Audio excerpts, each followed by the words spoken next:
안녕하세요. 오늘 우리가 함께 살펴볼 이야기는 한 인물의 놀라운 삶과 죽음을 통해 믿음과 용서의 힘이 과연 무엇인지 깊이 생각하게 만드는 바로 성 스테파노에 대한 이야기입니다. 그리스도교 역사상 최초의 순교자.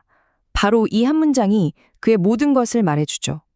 그의 마지막 순간은 수많은 사람들에게 정말 깊은 영감을 주었습니다. 아니, 어떻게 죽음의 공포 앞에서 자기를 해치는 사람들을 위해 기도할 수가 있었을까요? 오늘 우리는 바로 이 질문에 대한 답을 한번 찾아가 보려고 합니다. 증오가 아닌 용서를 택했던 그의 이야기 속으로 함께 들어가 보시죠. 자, 먼저 스테파노가 과연 어떤 사람이었는지부터 알아봐야겠죠? 그의 이름, 그리고 그가 초기 공동체에서 맡았던 역할 속에 이미 그의 운명이 담겨 있었던 것 같습니다. 이게 참 신기한데요. 스테파노라는 이름이 그리스어로 왕관이란 뜻이래요. 마치 훗날 그가 쓰게 될 순교자들의 왕관을 미리 보여주는 것 같지 않나요? 이름부터가 정말 운명적이었던 거죠. 초기 그리스도교 공동체가 막 성장하면서 사람이 많아지니까 내부에서 갈등이 생기기 시작했어요. 특히 식량 나눠줄 때 이방인 과부들이 자꾸 소외되는 문제가 있었거든요. 그래서 이걸 해결하려고 사도들이 성령과 지혜가 충만한 7명을 뽑았는데 바로 그 중 한 명이 스테파노였습니다. 단순히 음식을 나눠주는 봉사자를 넘어서 공동체를 하나로 묶는 정말 중요한 역할을 맡았던 거예요. 그런데 말이죠. 이렇게 뛰어난 능력과 깊은 믿음이 오히려 독이 됩니다. 시기와 갈등의 불씨가 되어버리거든요. 어떻게 그의 선한 영향력이 그를 위협하게 됐을까요? 스테파노는요, 정말 은총과 용기가 넘치는 사람이었어요.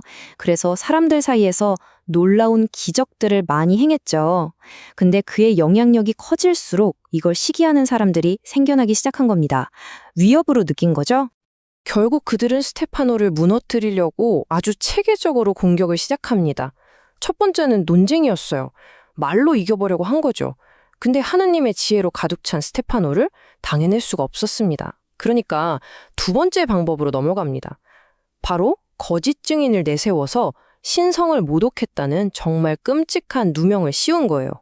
그리고 마지막엔 고문까지 하면서 그의 마음을 돌리려고 했지만 이것도 소용이 없었죠.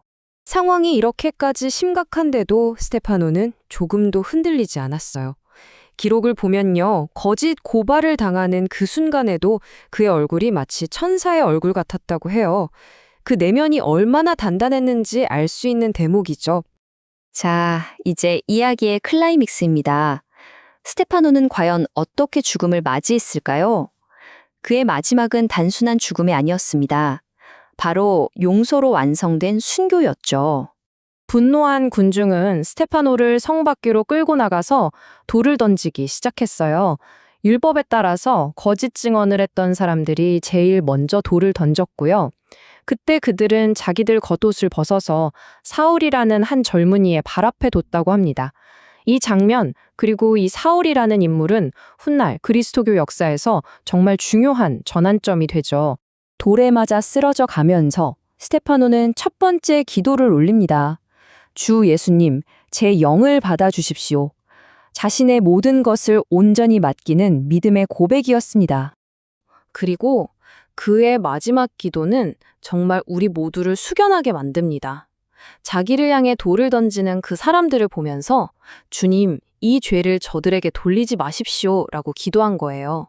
증오가 아닌 용서를 택한 거죠. 이게 바로 인간을 뛰어넘는 초월적인 사랑이 아닐까요? 이 기도를 마지막으로 그는 조용히 잠들었습니다. 하지만 스테파노의 이야기는 여기서 끝나지 않습니다.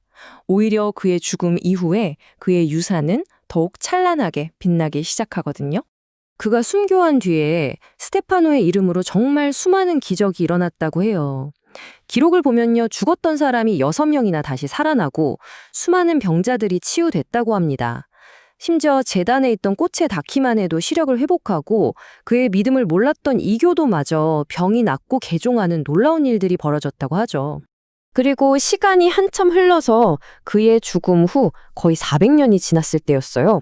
정말 놀라운 일이 벌어집니다. 루치아노라는 한 사제의 꿈에 어떤 인물이 나타나서 스테파노의 무덤 위치를 알려준 거예요. 그냥 알려준 것도 아니고 붉은 장미가 든 금바구니가 그의 관이라는 표시까지 아주 정확하게 일러줬죠.